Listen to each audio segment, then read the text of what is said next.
Here at the Barroom, our growing list of shows begins with outstanding Chicago Bears coverage. Former Bears scouting director Greg Gabriel and sports reporter David Schuster begin and end the week with analysis and uncensored opinion.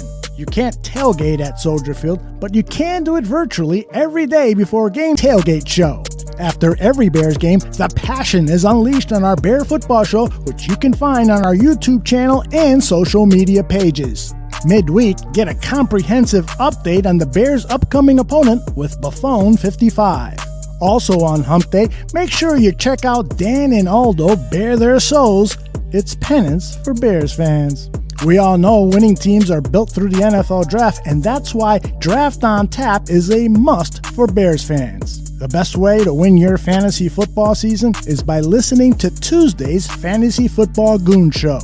Want to win more money and be entertained by the great Mike North? He's here at the Barroom.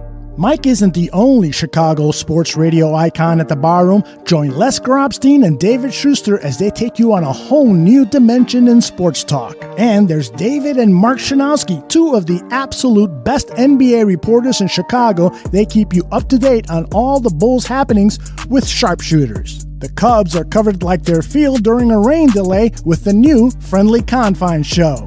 Whether you're a sports collector or not, you'll enjoy Stuff Your Mom Threw Out. Just don't tell Mom. Don't be in the dark on what's happening on Netflix, HBO, and all the other streaming networks. Check out I Have a Stream. And that's not all. We're adding new shows all the time here on the Barroom Network.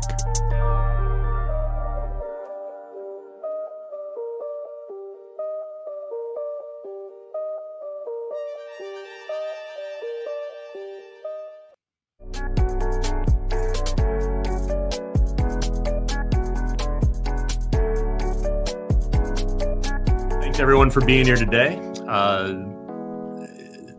This day, I think, needs to be about Tony La Russa and the organization welcoming back to where it all started, welcoming a Hall of Famer back to where it all started. So my comments are going to be brief. I'm going to try to hit on a couple of anticipated questions up front so that we can then turn to the focus to Tony where it rightfully belongs today. Did he look a little nervous there, Mr. Rick Hahn? Did he look a little uncomfortable? I thought so. My name is Aldo Gandia, and welcome to this Bears Barroom Network special, Talking Tony. Tony La Russa has been named the new manager of the Chicago White Sox, and with me to talk about that announcement from yesterday is Mr. Joe Mandel and Chris Gonzalez. Three.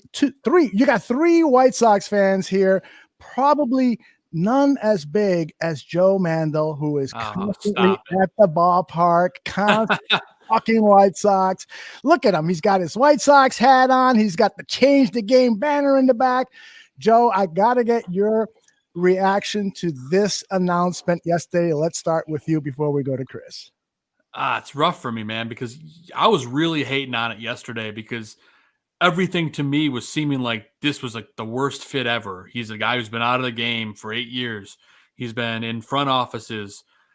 He's an old school guy. And I was like thinking about him, like this doesn't gel with the team at all. After watching the press conference, I've got a little better feeling. I think maybe the old school manager might be what this team needs right now. Somebody that's going to forget about the analytics and just play baseball.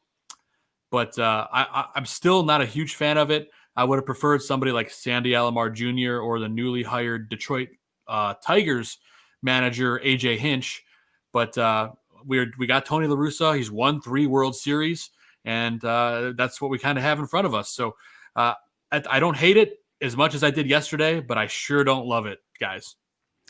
Chris, you wrote a great article over that you can find over at bearsbarroom.com. You kind of detailed the move. Again, share your immediate reaction to the announcement that La Russa is the new White Sox manager. Well, I can tell that Joe read the article, of course, by stealing my Sandy Alomar, option out there at the end of the article.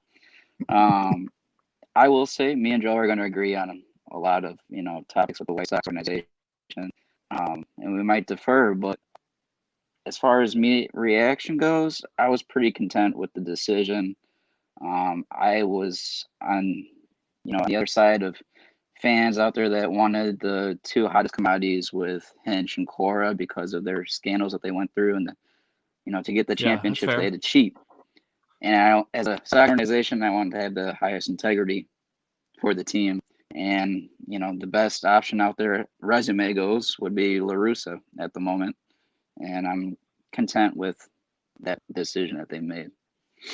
Yeah, I got to tell you, my immediate reaction was in disbelief, because Right. I kept thinking that this was a favor for Jerry Reinsdorf just to talk to Tony La Russa.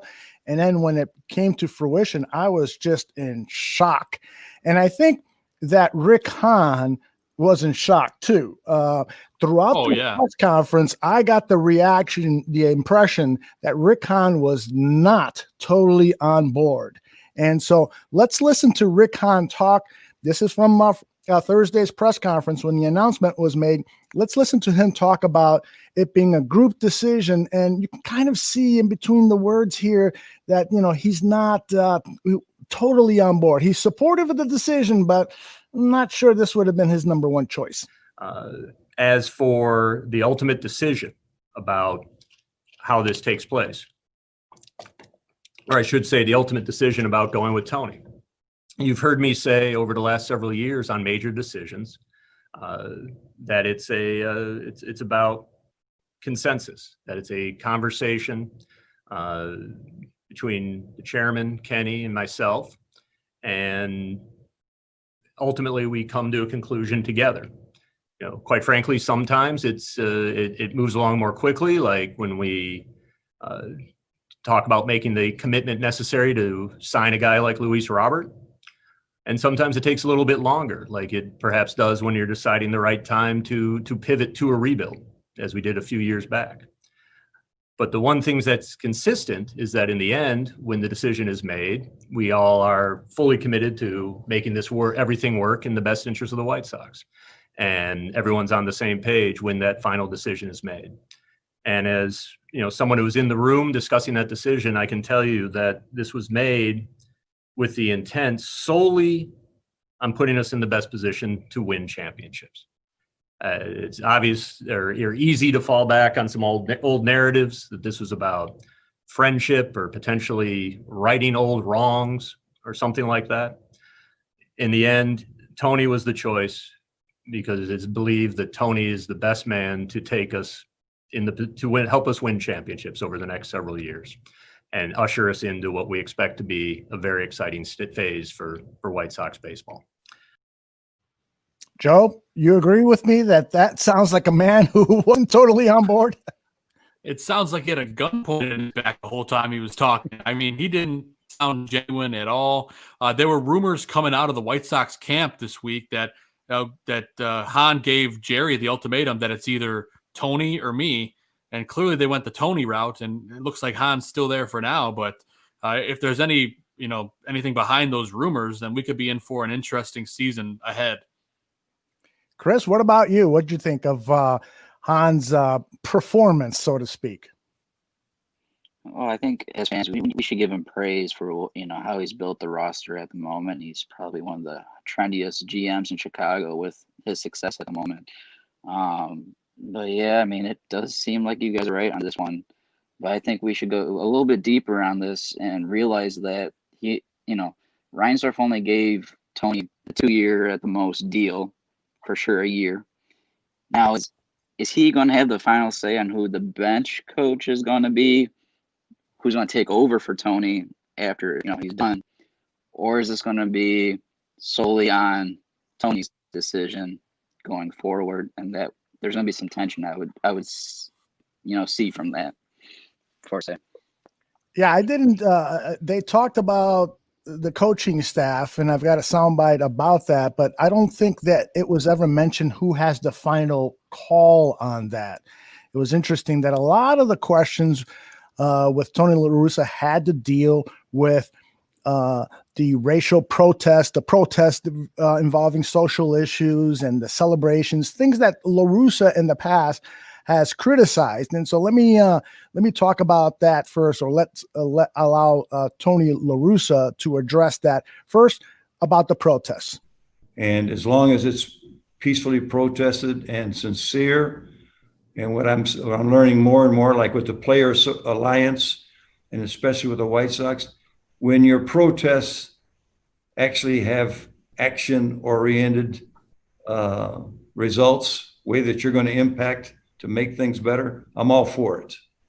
At the same time, you know, I do believe if you check White Sox, A's, and the Cardinals, I can name you, you know, at least, you know, the White Sox, whether it was Chet Lemon or Junior Moore or Harold Baines, and you go to the A's with Dave Stewart, Dave Henderson, Ricky Henderson, Dave Parker. You go to St. Louis with Ray Lanford, Brian Jordan, Reggie Sanders. I mean, I'll take my chance if you talk to any one of those people. There's not a racist bone in my body. I do not like injustice, and I would support exactly what I mentioned. Anything that's peacefully done and sincerely thought of, and especially with an action at the end of it, will not be a problem. Joe, do you think this is a non-issue? I don't think it's an issue with Tony La Russa. Honestly, I don't. The only issue that I foresaw coming out of the gate was maybe him getting along with Tim Anderson, just because he's such a component, a guy to change the game, and La Russa's so old school. But he eased up on that a little bit in this press conference, and I feel a little bit better about it. He's got the experience under his belt, and I think we're going to be okay. Well, and the Tim Anderson thing came up, of course, because Tim is very well known for his displays of celebrations and so forth. And so he was asked about that. This is La Russa's response. And what I see now is that with players that are being more exuberant, I take, you know, Tim Anderson for an example. Now it's people showing that, hey, I'm coming through. In fact, Major League Baseball is encouraging them to do so. And if I see that it's sincere and it's directed towards the game, that's displaying the kind of emotion that you want. You know, as a coach, what you want to do is you want to get players passionately involved with the competition.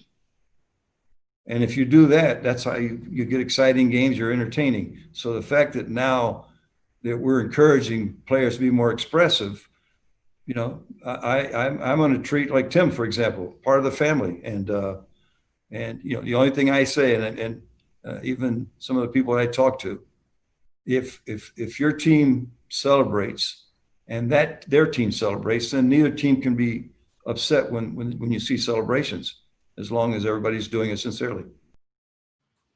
Chris, in your article that people can find at bearsbarroom.com, you talked about the fact that you were satisfied with Tony's response to these questions about the protests and the celebrations. And so looking at him on those sound bites here, you'll probably feel, like I do, somewhat satisfied that this should not be an issue, right?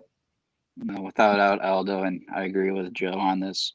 You know, before the conference, you know, NBC Chicago, or Sports Chicago, brought up these issues with the player celebration and the social unrest, and they were going against, you know, putting a judgment on Tony previous in his past, and it was a real, you know, aspect of the press conference I wanted to see, and when I saw it, I felt really comfortable about it. You know, I can't wait to see how the culture is going to be and continue to be.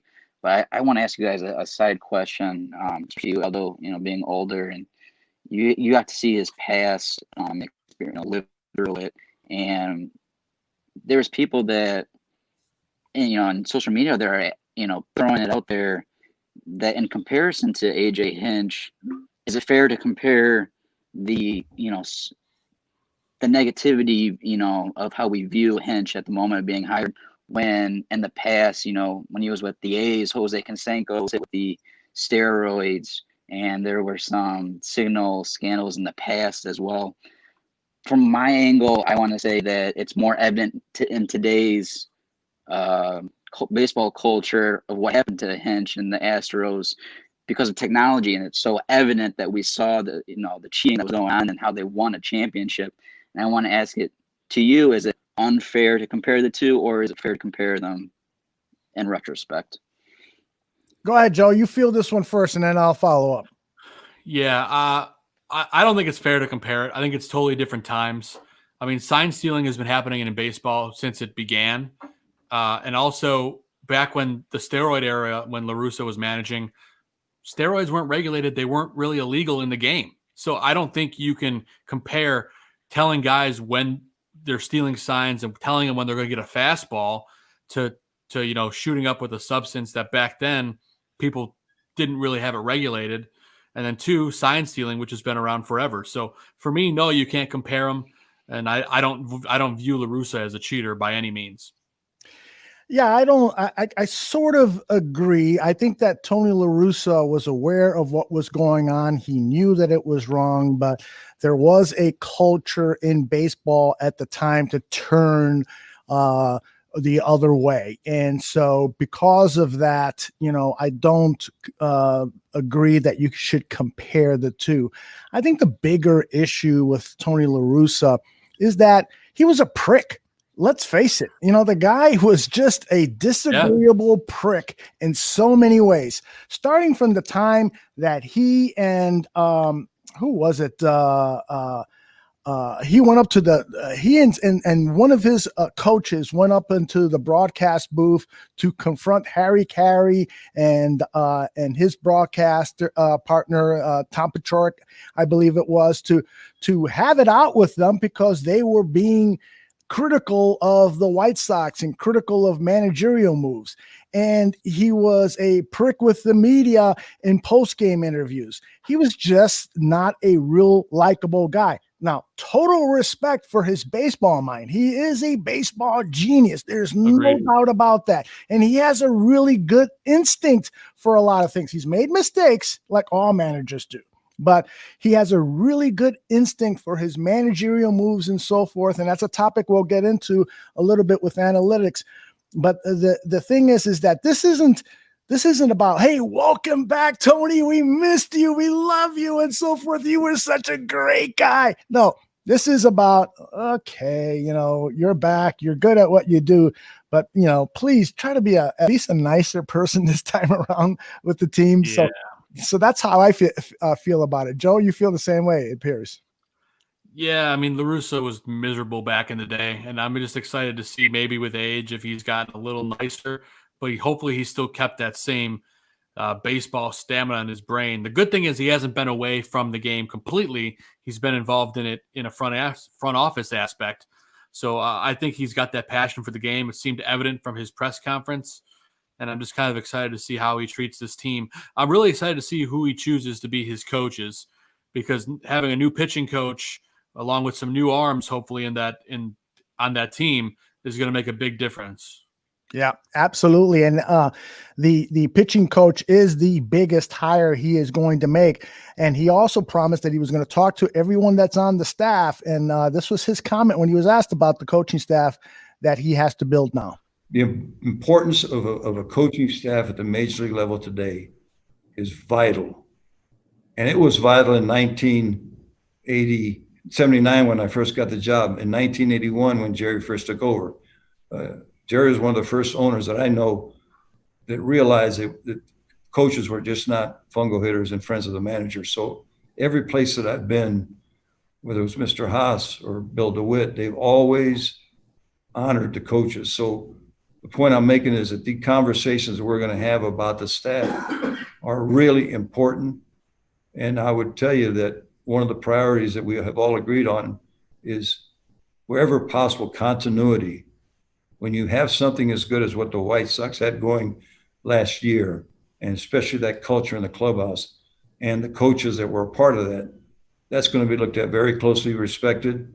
And we'll see if there are some spots available. Then we're going to look very carefully at that, how important that choice would be to add to what we have.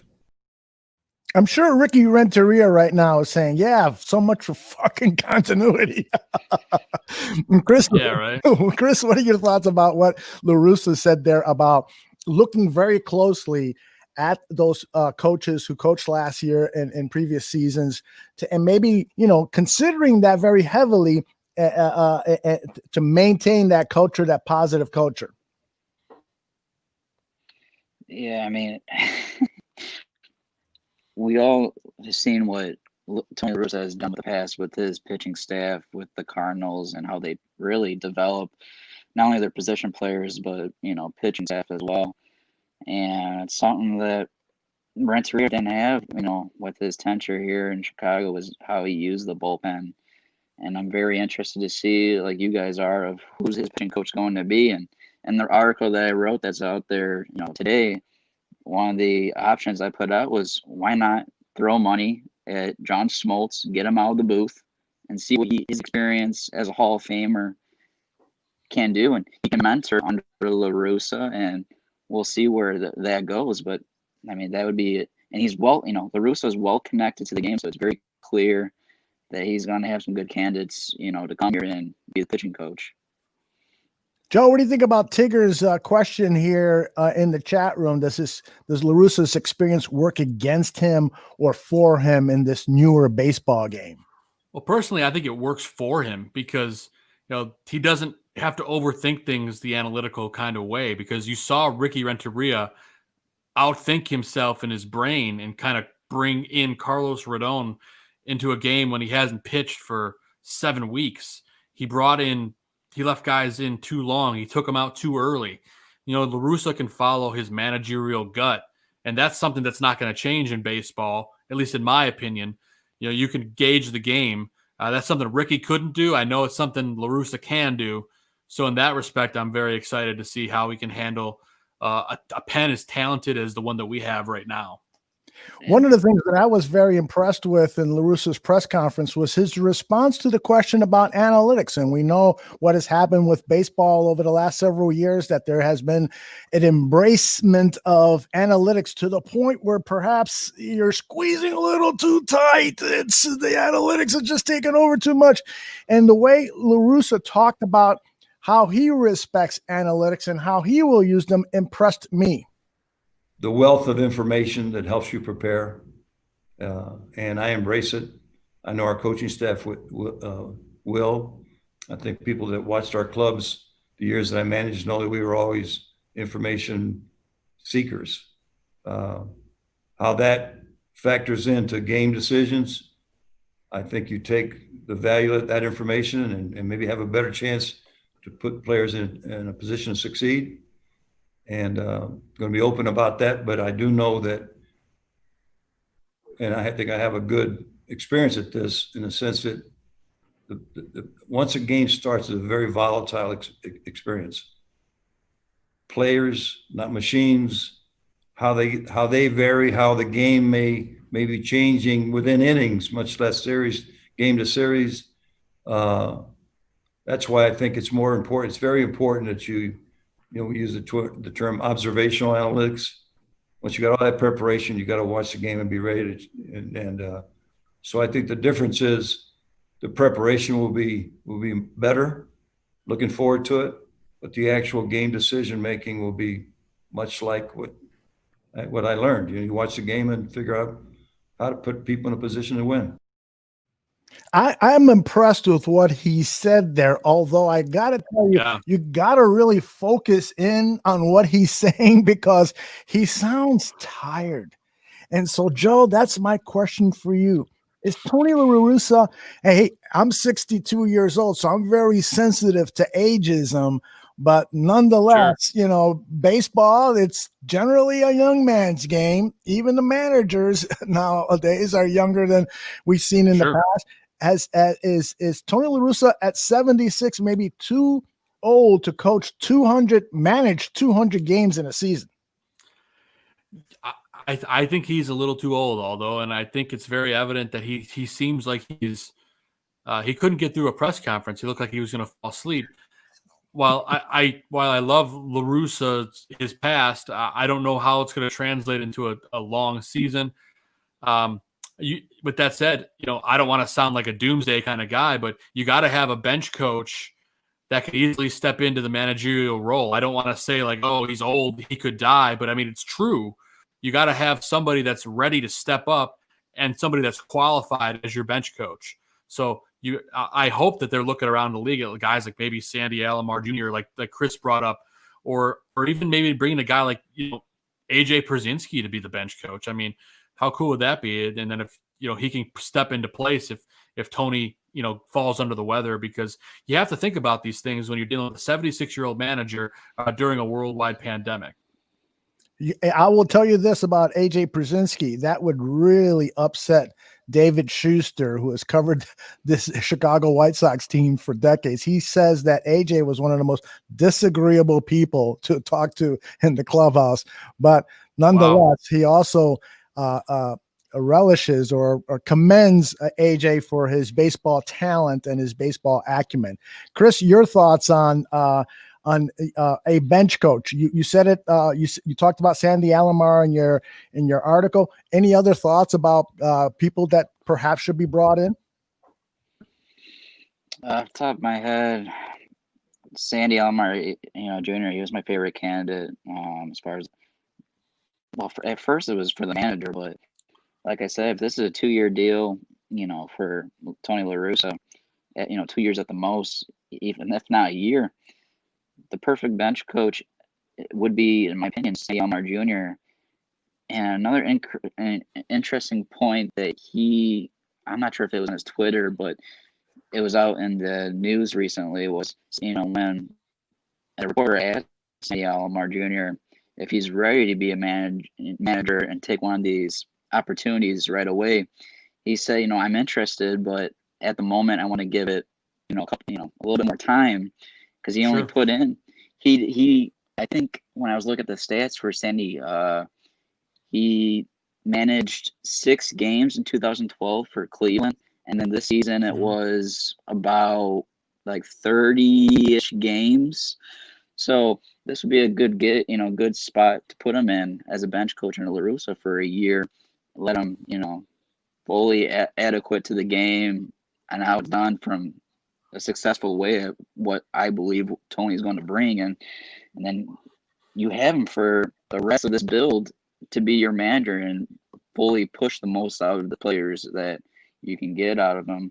And you brought up AJ Przinsky. That'd be another interesting choice as well. I'd be also interested in, Frank. What about Jim Thome? What about your good buddy Jim Thome? I put, Jim Thome in the article, and I also add in there that he is your current White Sox ambassador.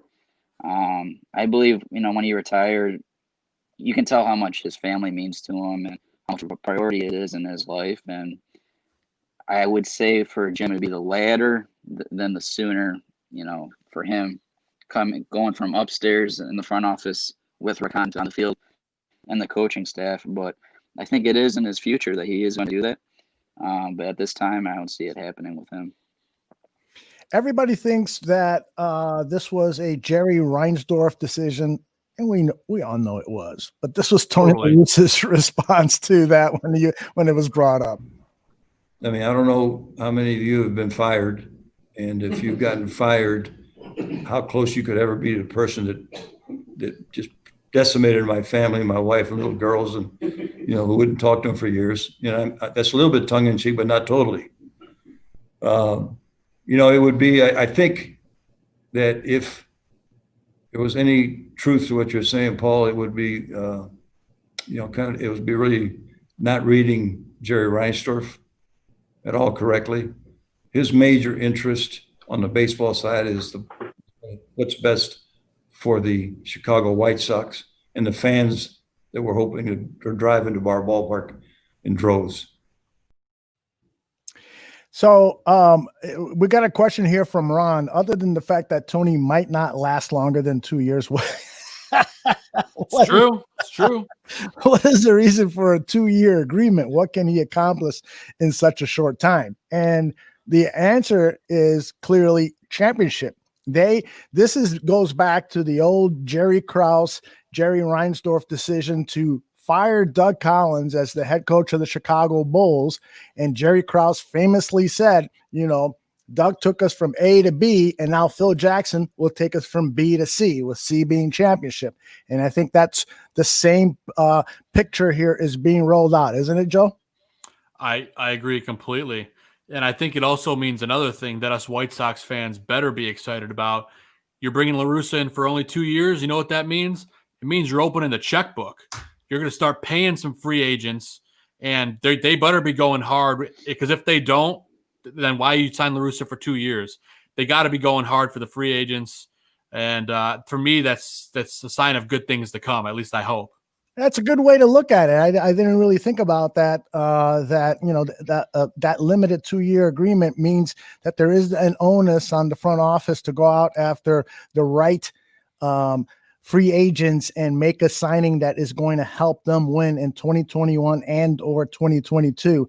So I like that, because let's face it, after 2022, they've got so many young guys, and I'd have to study this from a salary standpoint, but they've got a lot of guys who are then going to have their hand out, the Lewis Roberts and these young stars. There's going to be major contracts doled out there. And so the question is, will the Chicago White Sox be doling out those major contracts? Unlikely. So it's a win now situation for the White Sox.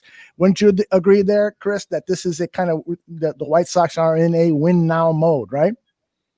No, without a doubt. And, before the show started, I just want to add the context part of it, that before this short season started, we saw them as maybe, contenders for the division, if not maybe wild card, team. But halfway through the season, it was pretty clear that they're ahead of the schedule, and the talent that they had on the roster, Ricky should be able to get them to the playoffs. And then we were also halfway through the season arguing which side of town had the better team going forward, in the short season and beyond. And then at the end of the season, we were so close to getting that division title, if not the first seed of, the American League. And then Ricky just blew it at the end with this. Like I said, he blew it all around with the pitching staff, not just in the wild card round, but in that last week of the season. Cleveland blew so many chances to, if not go 3-1 versus Cleveland, but ultimately sweep them and take in the Cubs series as well. But he just blew it, and we barely got the 7th seed, and it was rough going to that wild card round. And hats off to that first game, but after that, it was rough. And then game 3, we saw that, before going into that game, it was who's going to start, who's going to be your starter. And then he put Dave Dunning in, which is, I'm like, okay, content with that. But he's going to be nervous. And then after the first inning, now, 2/3 of the way through the inning, you see the nerves, on horrible, Dunning. Horrible. But you take him out right away. He's going to, battle through it, or at least we would expect him to that would be the case. We don't know if that would be true, but it's a part of the instinctual part of the game, and you're going to go to analytics where you're facing with the A's. You're facing the best bullpen in the American League. Why are you going to make it a bullpen game for the deciding game of the series? It just didn't make sense whatsoever. I'll tell you what does make sense is Tony La Russa's response to the question, how would you describe this White Sox team? This was one of my favorite responses in the press conference. What you look for ideally is to have a mix of the veterans and the young, and then you have the guys that are, that are still young but are right in the prime of their careers. And that describes the White Sox. They have, I know it's been said here, and I've heard it from others. They have a real good situation inside that clubhouse because the mix is so good. That's because players have taken charge. And one of the things I hadn't been mentioned here today, one of the first lessons that I learned as a manager, and it happened in the 80s with the White Sox because of Carlton Fisk, Greg Luzinski, Tom Paciorek, and Jerry Kuzman. The value of clubhouse leaders and taking charge of that clubhouse and then coordinating with the coaching staff and the manager is invaluable. The rest of my career, if you look at any place, we always actively, as a staff, work to create that kind of relationship with leaders in the clubhouse. So one of the things that I think is so important here is the mix that they have here.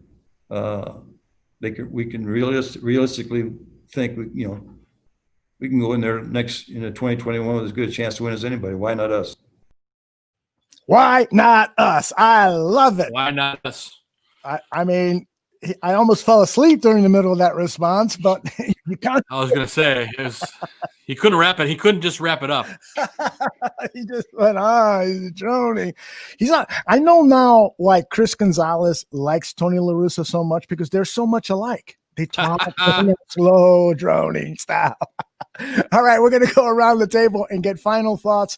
Chris, your final thoughts on the hiring of Tony La Russa, on anything you want to talk about regarding this Chicago White Sox. We'll go to Joe, and then I'll finish things up. Chris, you're on deck. Go ahead. Might be boring to listen to, but I we can't throw too much speculation or over judgment at his nature in general. I haven't paid too much attention to him. He was like as a manager with the St. Louis Cardinals. But we're about to find out who he is and what he's going to be like as a manager for our White Sox. And what I love of what he just said was, why not us? He just threw a Derrick Rose reference at us. Why can I win the MVP? And sure enough, Rose did. And hopefully, why not us? 2021, 162 game season. Let's win a couple championships, huh? Why not? Why not us? Absolutely. Joe, your thoughts, please.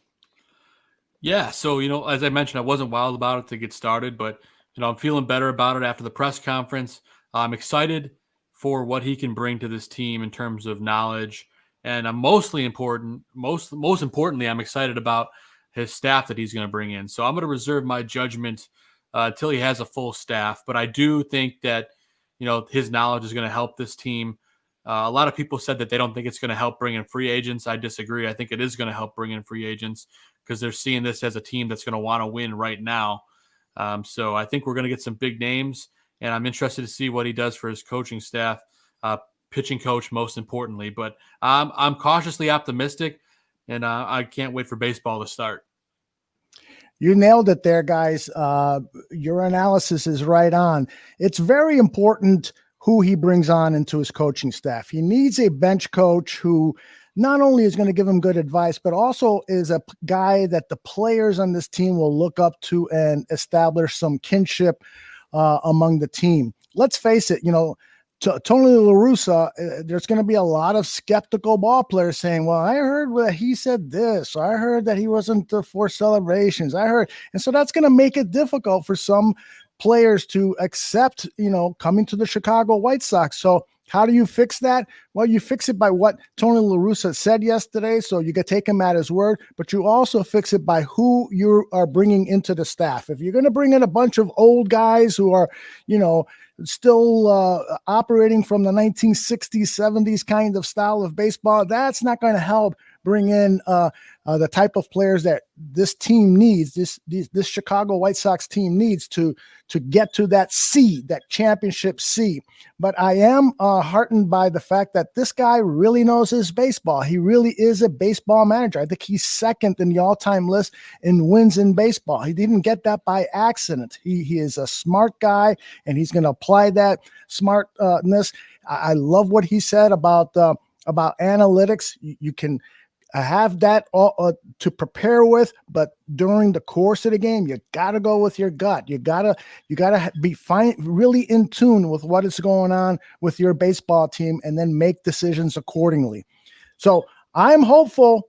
I almost feel like Rick Hahn. Rick Hahn, just kind of bought into it. Yeah, well, everybody, I got ruled out, so this is the guy. So we got to go along with it. I think Joe and I are like that, and I think Chris was the guy talking us into this is the best guy. This is the best guy. Mm-hmm. So I'll leave you guys with this. Draft on Tap is going to be on this very channel starting in about 45 minutes or so. Danny Shimon, Neil Stopchinski, and myself, we're going to talk about the Chicago Bears, the current team, but we're also going to look at the crop of edge rushers that the Bears scouting department should be looking at for potential prospects in the 2021 draft. So it's going to be a fun conversation. We're going to go about an hour and a half, probably maybe 2 hours. I say an hour. It's always going to end up being 2 hours. Yeah. That's how we roll here at the Bar Room. Guys, and some big Trevor Lawrence news too, Aldo. Oh my gosh, he's got the COVID, huh? Yeah. Wow. So any word on how long he's going to be out? I don't know. He needs to have a negative test in order to play Notre Dame next week. So I don't know. I guess we'll have to wait and see. What a crazy season. It's possible that he doesn't play against Notre Dame. Notre Dame wins and then moves up into they were dropped from 3rd to 4th in the standings or whatever it's called. And so they could end up getting back up there to maybe even 2nd. Yeah. Because Trevor Lawrence doesn't play. It's ridiculous. It's crazy what's going on in the world of sports. Yes, it is. To cover it. It's Joe Mandel. It's Chris Gonzalez. It's me, Aldo Gandia. Thank you so much for watching, and hopefully you guys will tune in to Draft on Tap, or make sure you listen to our shows on our podcast channel. If you're not subscribed to our podcast channel, just Google Bears Bar Room Radio Network and you will find us, and just subscribe. You'll get the downloads on your device and you can listen to them. You can listen to Fantasy Football Goon, the best fantasy football advice around, and all the other shows that we got here in the network. Guys, thanks a lot for jumping in last minute. You did a great job, and we'll talk to you later. Thank you.